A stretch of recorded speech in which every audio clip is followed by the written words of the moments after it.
ভারত যদি নিষেধাজ্ঞা দেয় আমাদেরও এত ঠেকা পড়ে নাই যে ভারত গিয়ে পিরিচ করার কাজে পিরিচ করার বহুত রাষ্ট্র আছে। বাংলাদেশ যদি পার্বত্য চট্টগ্রাম যদি অস্থিতিশীল হয়, সেভেন সিস্টার্স থেকে শুরু করে এদিকে মিয়ানমার কোনো অঞ্চল স্থিতিশীল থাকবে না। 57 জন বাংলাদেশি যারা গ্রেপ্তার হয়েছিলেন তারা মুক্ত হয়েছেন, তাদেরকে আমরা অভিনন্দন এবং শুভেচ্ছা জানাই। আমরা কৃতজ্ঞতা প্রকাশ করছি।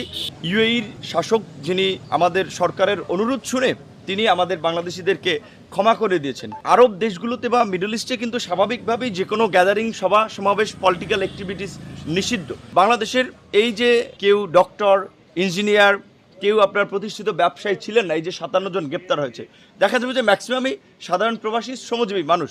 তো এটাই আমরা বলেছিলাম, এই দেশকে নিয়ে চিন্তা করে সাধারণ মানুষ, শ্রমজীবী মানুষ, কোনো প্রতিষ্ঠিত এলিট তারা সেটেল হয় দেশের বাইরে, তারা এই দেশকে নিয়ে চিন্তা করে না। তারা টাকা পয়সা, ছেলে সন্তান সব বাইরে পাঠায়, বাইরে। কাজে এই যে সাধারণ মানুষের যে স্বপ্ন দেশকে ঘিরে, যখন এই ছাত্র জনতার উপরে নির্বিচারে গুলি চলেছিল,